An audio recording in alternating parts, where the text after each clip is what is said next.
Happy Friday, everybody. Thanks for spending an hour of your Friday night with us. Tonight, the chairman of the Republican Party tries a hat stunt. Hat stunts never work. Also, the nation's favorite Republican Senate candidate makes a campaign decision so bad that it is surprising even for her. And my new friend at the Fox News Channel, Mr. Bill O'Reilly, calls me names again and offers a fact-free critique of one of our fact-filled critiques.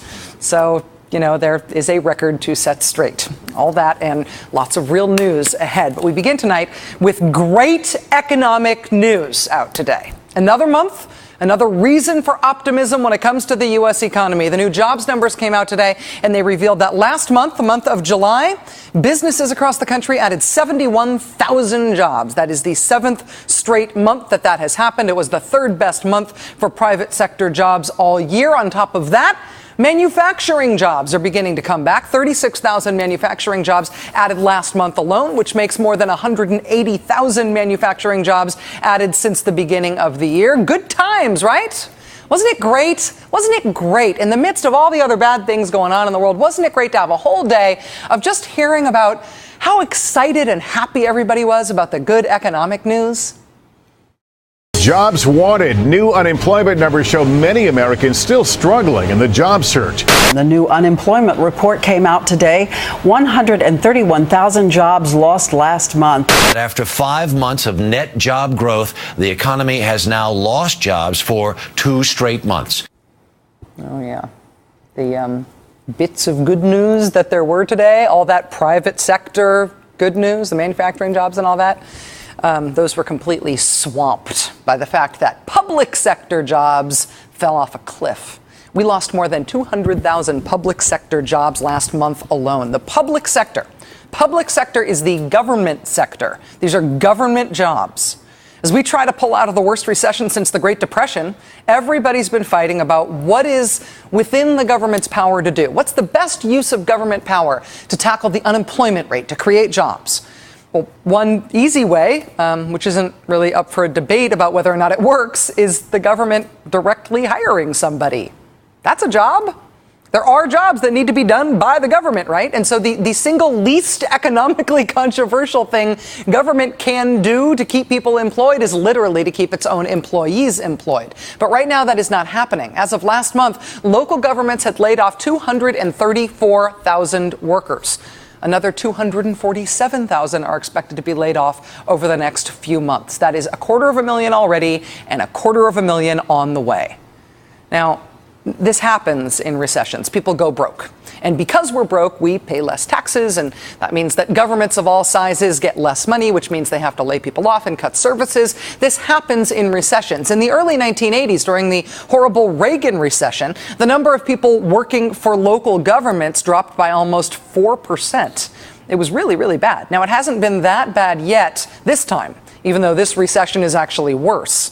The reason it hasn't been that bad is in large part because of the stimulus. One of the stimulus things the federal government did was keep people employed. They gave money to state and local governments. Why do that? Because it keeps people employed, which keeps them having an income, which keeps them spending, which keeps the economy growing for everybody. Even if you don't like the idea of people working for the government, it is in fact stimulus for the whole economy. Governments laying people off is very anti-stimulative. Bad not only for those people, but bad for the economy. And so if that is happening, which it is right now in a very big way, if state and local governments are laying off their own employees, something is wrong with your stimulus policies. Do you want to see where exactly it all went wrong? Remember when Congress was debating the stimulus package last year? Remember when the stimulus package was on life support and Democrats started cutting last-minute deals with Republicans? Guess what fell victim to that deal-making? Good morning. We have a deal, they say. Late-night brokering leads to an agreement in principle on President Obama's economic stimulus plan. Good morning, Lester. The biggest cuts in this deal to trim the package by $100 billion comes in money to states to help them with their budget shortfalls. Ding, ding, ding, ding, ding. Republicans and conservatives fought to get tens of billions of dollars of money for states taken out of the stimulus package. In order to try to get conservative votes, Democrats gave up what would have actually made the economy better, and now we are paying the price for it. Democrats watered down the stimulus. They literally made it less stimulative. They made it less effective. And the result is that they are still getting nailed for having spent all that money on the stimulus, but the stimulus isn't actually doing as much as it should. So they're getting nailed again for not having much to show for what they spent. So they get hit for spending the money, and they get hit for the fact that it didn't have the necessary effect.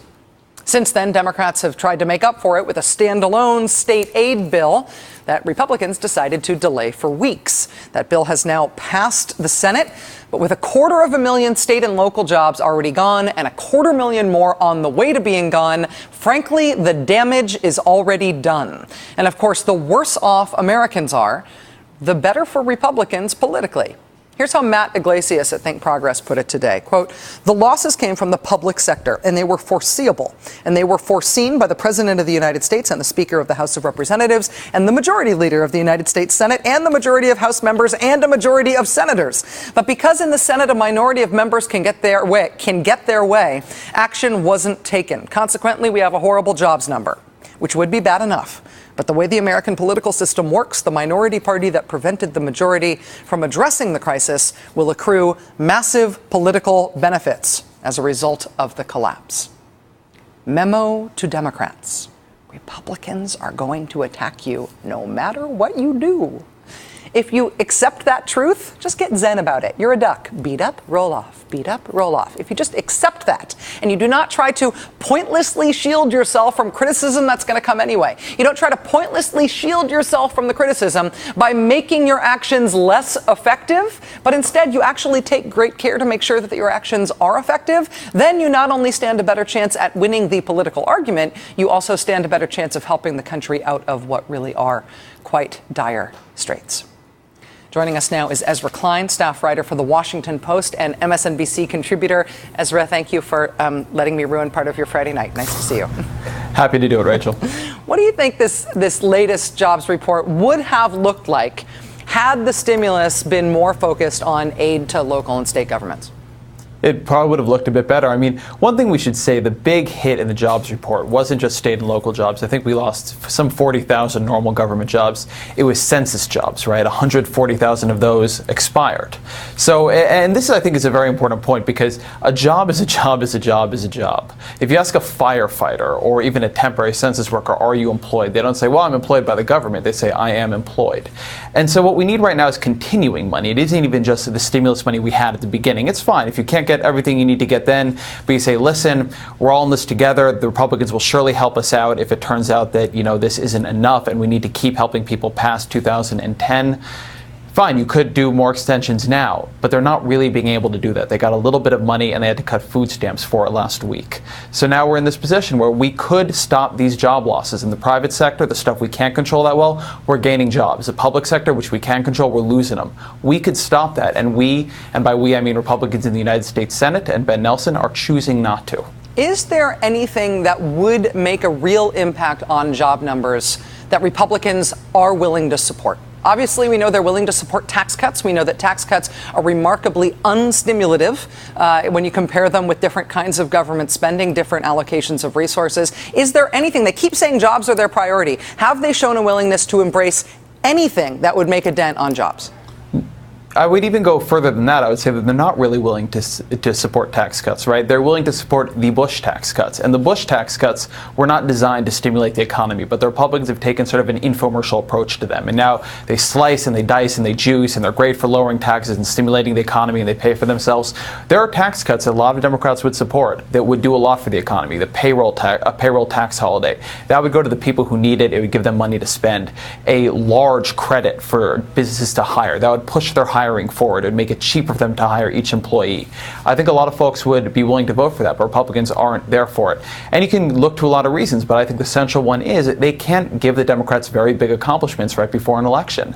And so they find a lot of reasons, sincerely or not, to decide they're a bad idea. But so they're for the Bush tax cuts, which don't really work for what we need right now. But they have not, to my knowledge, really come around an alternative jobs agenda. And I think a lot of people have been surprised by that. A lot of people have been surprised by their willingness to do this in the face of 10% unemployment. A lot of people, a lot of smart people, I think, have been saying that what Democrats ought to be focusing on for the midterms is not just making it clear that it's not just a referendum on President Obama and the Democrats, it's a choice between Democrats and Republicans, making clear what the Republican ideas are. There's that part of it. But the other part of it, the advice that they're getting is talk about the economy, talk about jobs. That's all Americans really want to hear about.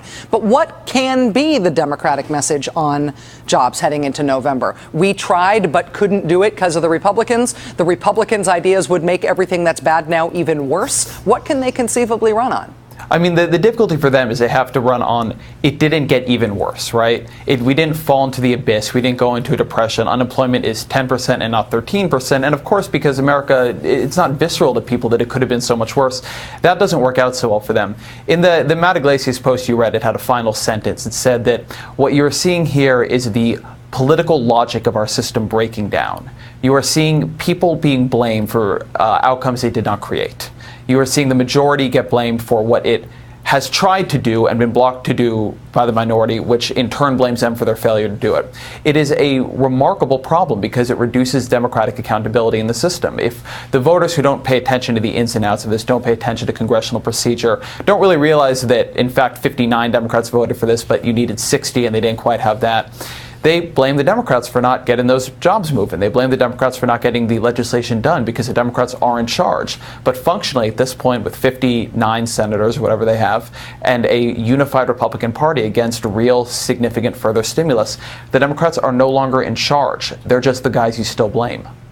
Ezra Klein, staff writer for The Washington Post and MSNBC contributor, thanks for your time tonight. We haven't been talking about the filibuster for a while, but I think we're going to have to get back to it pretty soon. Thanks, Ezra. Yeah. We always do. Thank you. Exactly. All right. So are you familiar with Tea Party rock? We're gonna have a party. Yeah, yeah. That, Sharon Angle, and the National Doctors Tea Party next. The hits just keep on coming, people. Thank you. Later on, also, Fox News' Bill O'Reilly accuses me of paranoid, dishonest rants. A fully secure, verifiably true rebuttal would seem to be in order. That is coming up, Your Excellency. Your Excellency.